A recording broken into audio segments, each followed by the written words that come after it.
Next up, we have Peter McPhee, who's come all the way from University of Melbourne. Oh, thank you. And it's wonderful to be here. We're not going to get weepy. So June 1974, my first day in the Archives Nationales. I was doing a PhD on the region around Roussillon. In those pre-digital days, your first day in the National Archives was a very intimidating experience. I was suffering, and I was waiting in the lobby to go in. You had to get there very early in those days. A kindly older American scholar, I thought quite an elderly man, saw my discomfort and started chatting to me in a very nice way. One of his former students then came over and joined us, and I was introduced to John Merriman. Actually, the kindly older American scholar who introduced us was none other than Charles Tilley, who I now realise was all of 45.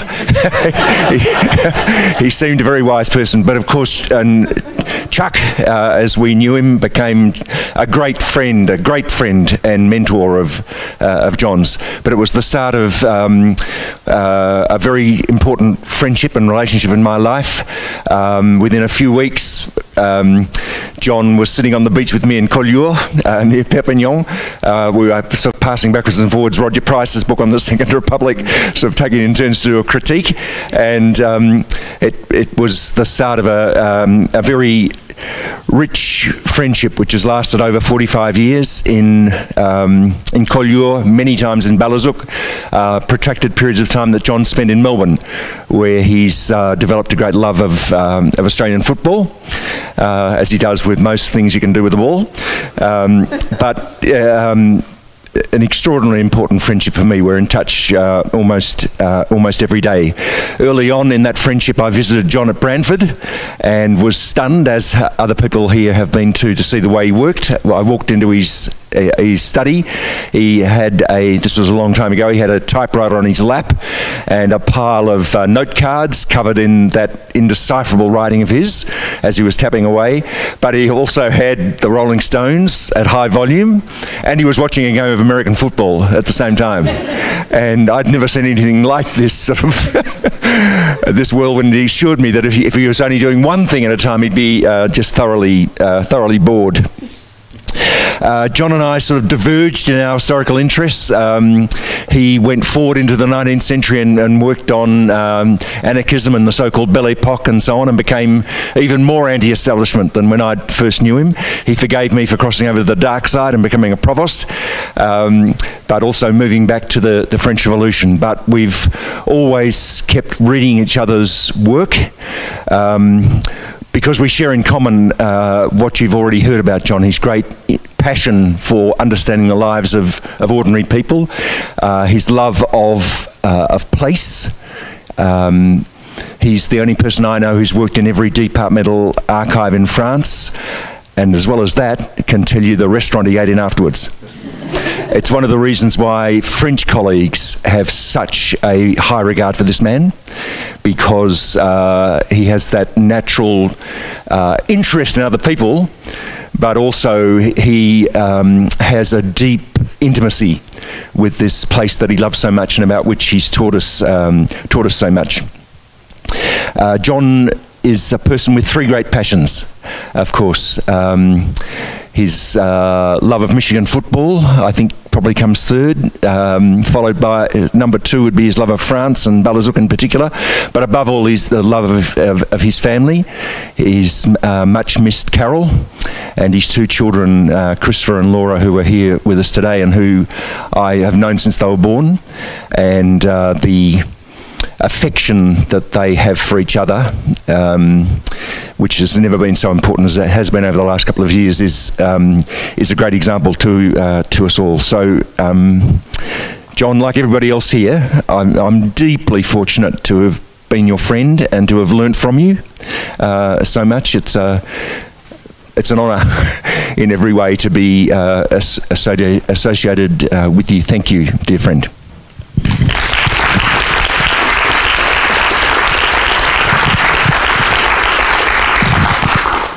John Monroe is not able to join us today, so our next speaker will be Sandy Ott from Reno. Well, thank you. Thank you, Rachel and Miranda, for including me in this event. It is indeed an honor for me. In 2006, I attended my second French history conference. I trained as a social anthropologist. I was full of trepidation and uncertainty and very nervous. And the morning I opened my bedroom door, I faced an extraordinary man who looked at me and said, "Is your room weird?" And I said, "Yeah." He said, what do you got in your room? And I said, "Well, I've got a knight in armor with a mace standing by my bed." And he said, "I've got one of those guys in my room too." And I didn't know who John was. And he introduced himself, and I introduced myself, and he made me feel that I belonged. And that, John, I don't think I've ever told you that, but you made me feel very welcome in the community of French historians. And over the years that followed, I was having a tough time transitioning for many, many years in university administration, and I was, as an anthropologist, starting all over again in the wonderful field of French history and Basque history. And John would often come to my papers and give a little thumbs up after the paper. And once, I can't remember which one it was, John, you were at the bar talking to somebody, and I wanted to say hello to you, but I was very shy, which is unlike me, but you gave me a thumbs up and a nod, and you said, "Great paper." And I can't tell you how much I appreciated that, and I don't think you know how much you encouraged me, but you did, and I'm very grateful for that. I've been coming to these conferences ever since, and it was in Portland, at the Benson Hotel. I had gone down to the bar, because I too like to drink wine, and I too love American college football. I never watched until I came back to this country, and I just love college ball, but I am a Duck fan. And the Ducks were on in the bar, and then John came in with Carol and Chris.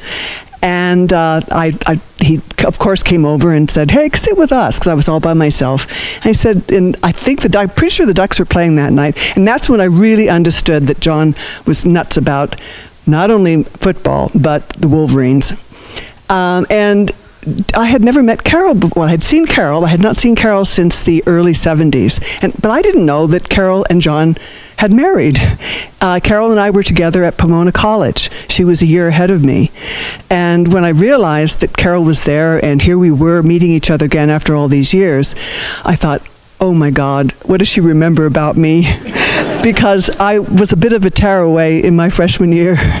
And Carol, being ever so sweet, if she remembered any of my wild escapades, she didn't recount them, which was very good of her. But it was a wonderful chance to reconnect with Carol and to get to know John better, and also to meet Chris. And Chris and I talked in the bar. We stopped watching football, and you and I talked for 2 hours, Chris, about field work. I was talking about Amazonia, and you were about to go off to Africa for your stint. And I treasure that conversation very much indeed. Then in my next episode that I would highlight here was 2005 at Chicago at the French History Conference, and I had my partner Matt with me.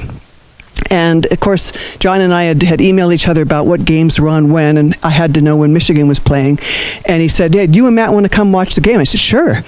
And he said, "I don't know, I've got to find a sports bar. I can't find a good sports bar downtown Chicago." But we had each other's phone number, and he said, "Yeah, I'll call you when I find a good sports bar." Well, the trouble was that the bar John chose was subterranean, and cell phones didn't work. And so Matt and I are trying madly to find him, and it was a huge sports bar, underground, very dark, and televisions everywhere. And we found you, John.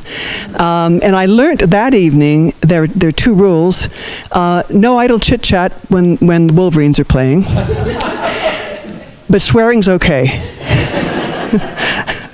Over the years, too, we've run into each other in Paris a couple of times when you were on your way to or from Poland and God knows where else. And once even, you just stepped off the plane and took the time and effort to meet Matt and me for coffee in central Paris. So I love that kind of spontaneity in you. And then Matt and I had the honor of being invited to Balazouk.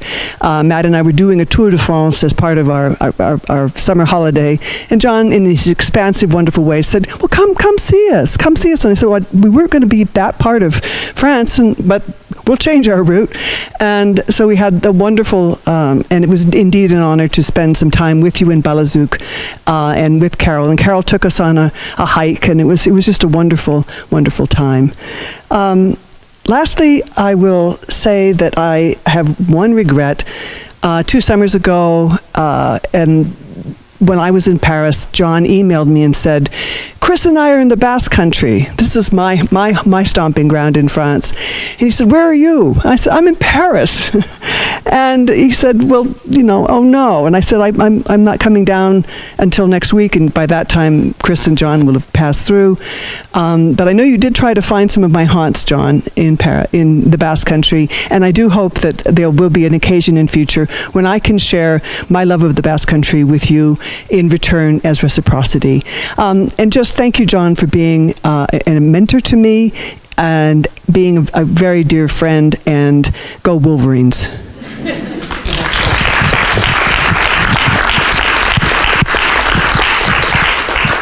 And so next is Miranda Sacks from Denison University. And I want to thank everybody who has come here and participated. I had the privilege of organizing this as being among the final, or to date, John's final cohort of grad students.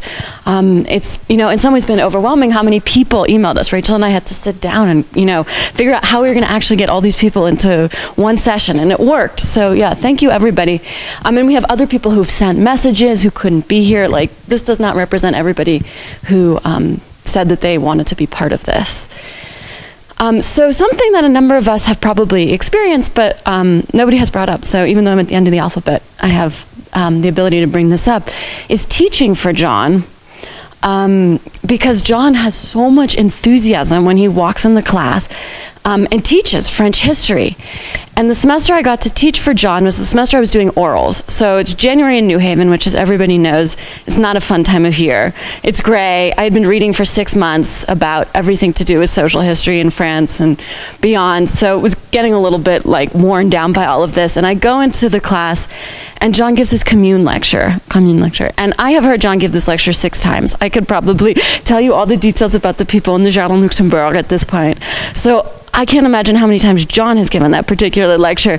But there was still so much joy for all these little details about all the people and the various neighborhoods and the pétroleuses. And then you go to section the next week, and all the students have just come through this experience, and they are brimming with it too.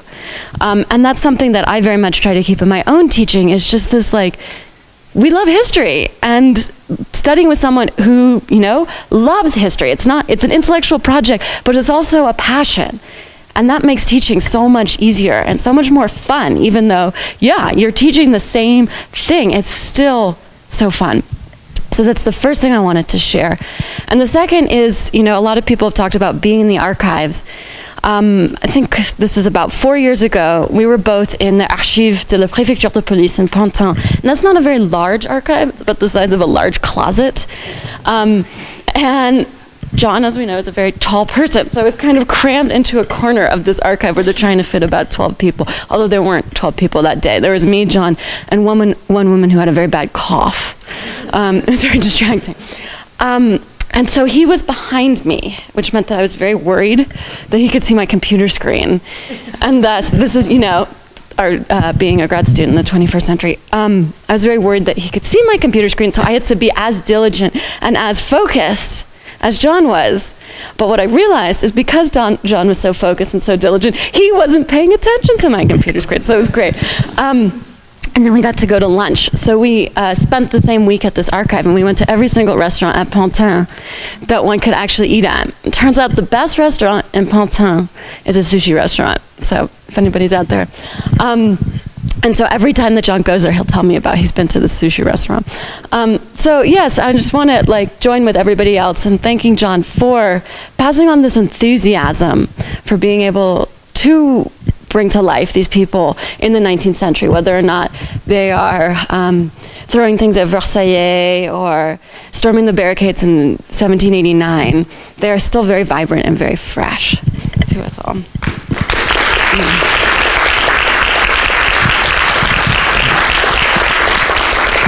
And then finally, I want to introduce George Sheridan, who's at University of Oregon. Excuse me a moment, I have to get some gasoline. Talking about John requires a lot of greasing and energy.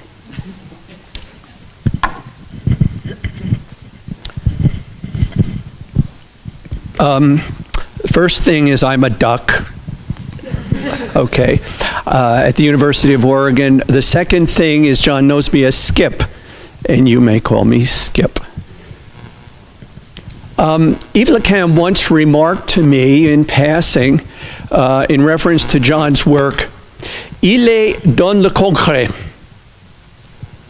So I would like to begin with a concret from my years at Yale. I was there when John arrived. I was about to leave for 2 years of a deep plunge into the archives of Lyon.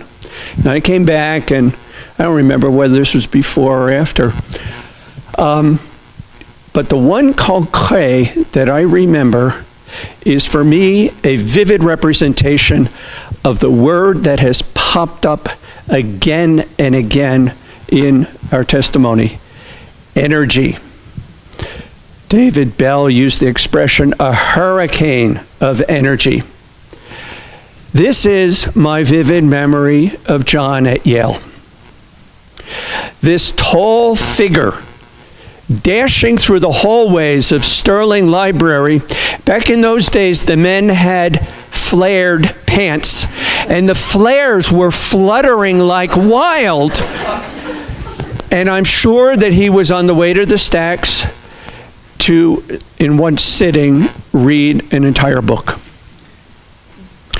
Now this is true. This is, for me, a vivid memory, so vivid that on those rare occasions when I was dashing through the archives or the libraries in France, I said to myself, hey, just like John, maybe I can write a book with his speed. I have another memory from Yale, and it's the memory of the only public lecture that I attended at Yale, which is his lecture on the Demoiselle of Ariège. And I remember coming out of that lecture, and I can't remember what I was sharing with one of my colleagues, but was sort of influenced by the thought, which is very, very vivid. And the thought was, wow, this is rich, elaborate, fascinating, colorful figures, but stories.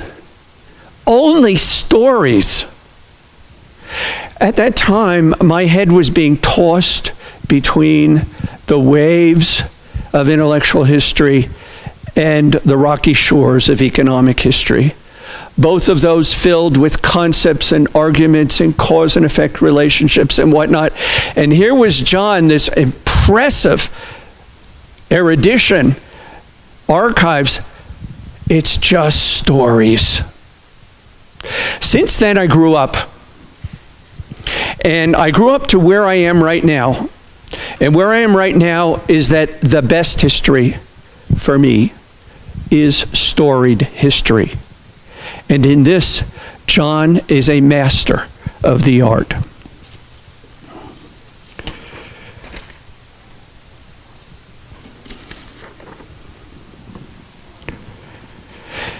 John's stories are not just interesting tales or lively expositions of new topics. They are experiences. I recall this word, Eleanor used that word, experiences relived.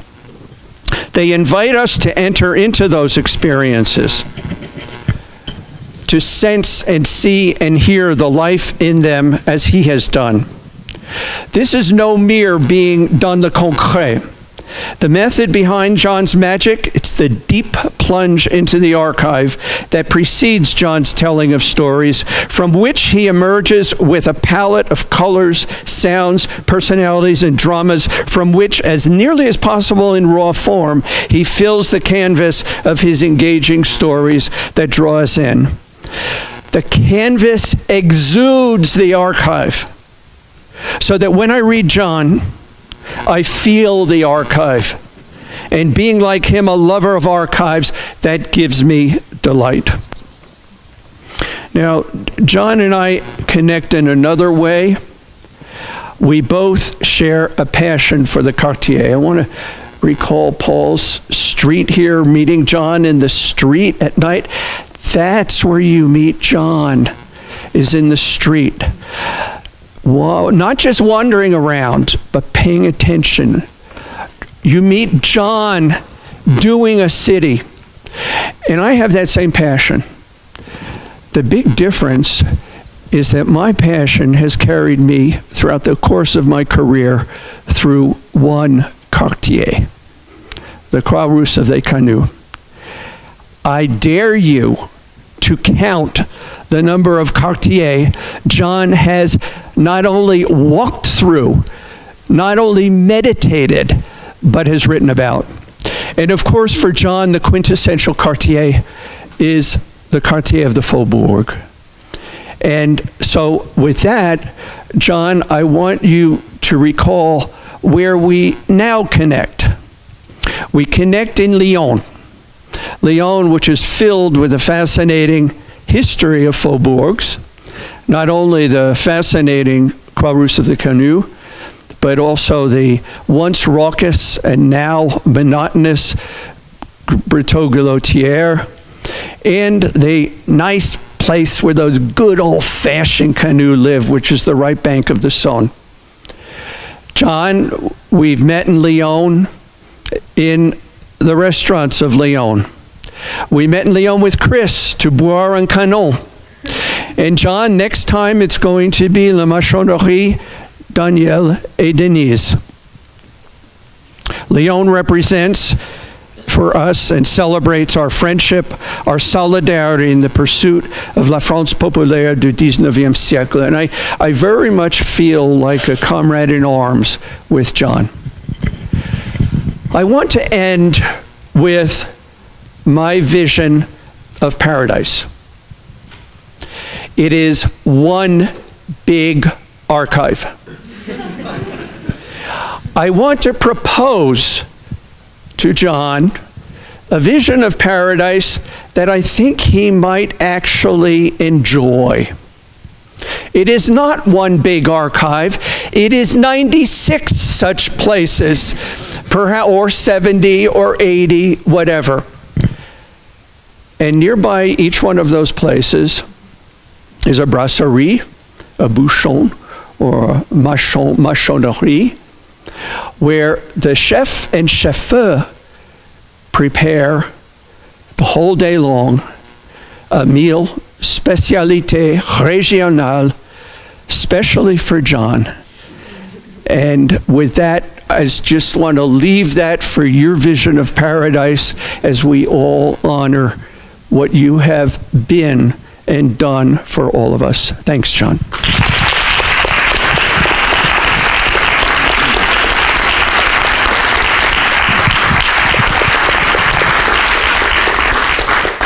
Thank you, George. So I want to ask John if you would like to say a few words. We'd be honored. We'd be honored to hear. And then I didn't know I was going to be speaking, and I probably don't know if I'm going to be able to pull this off. But merci. Thank you, Rachel and Miranda, for having organized this. To Catherine for having made it all possible.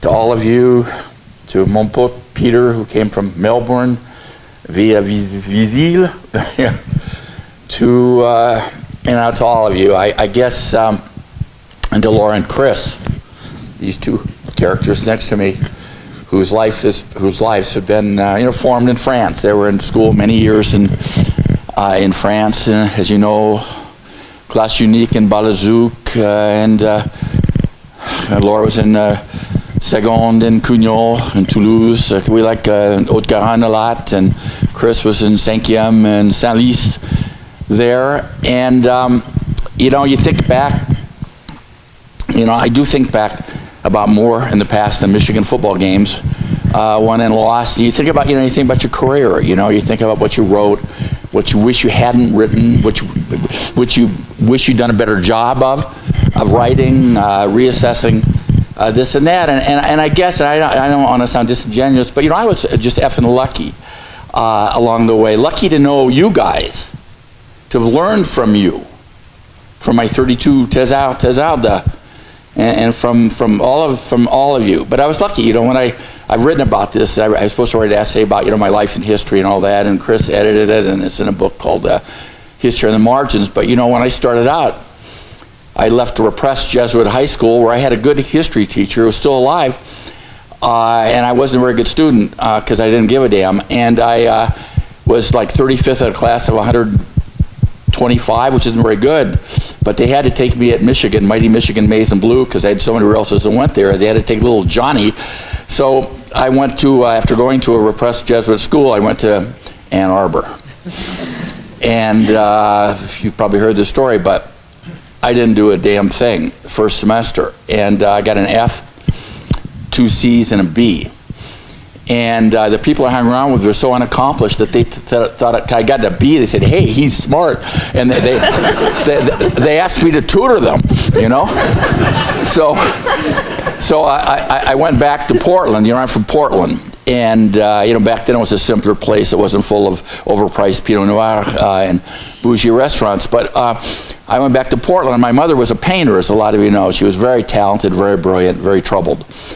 And she'd been a great student at Michigan, you know, like top of the line.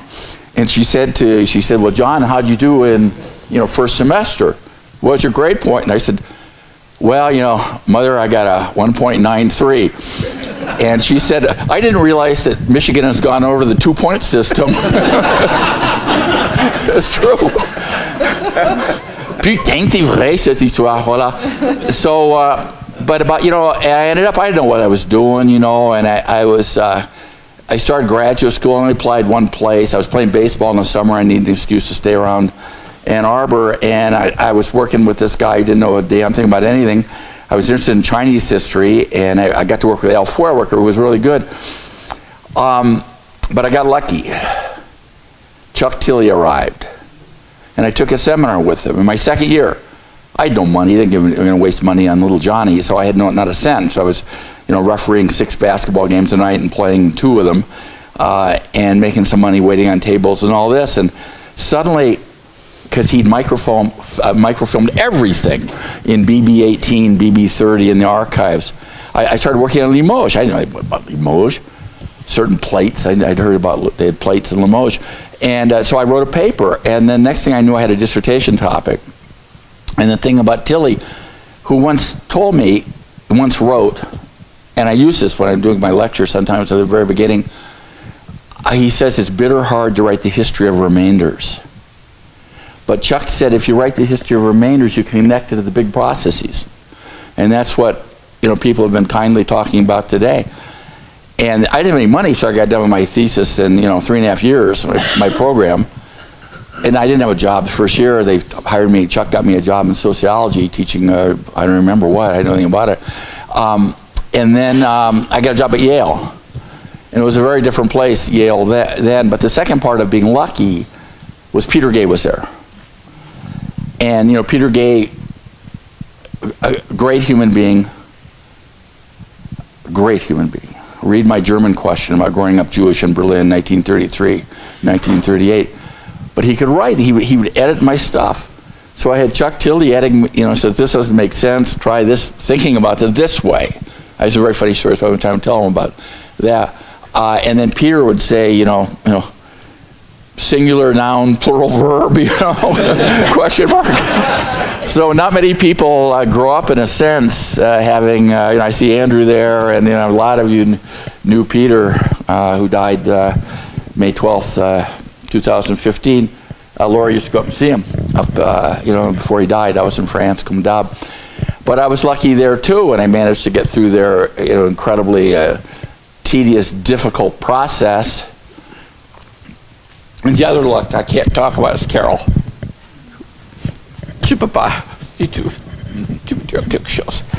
So voila. But you know, I was always trying to figure out what the next book is going to be about, and you know, I tried to be working on 2 books at once, which is sort of maniac. It's one of Laura's favorite expressions about her daddy, Papa, to a maniac, and I guess she nailed that one. But you know, I'm at the point now because I just published a bunch of books, and that I'm thinking, looking for a new topic, and I think, well, I've been doing this for a long, long time, and maybe I should go to every Michigan football game and stop writing books. But no, I'll come up with another book and another one after that. But again, back to good fortune, honor, word that my buddy Joe mentioned over there. The honor is being here with you, and many of you who I've known for so long and I haven't seen in ages, like David. And some of you see all the time, I see all the time here, Steve, Harp, and I love you guys, and so thank you.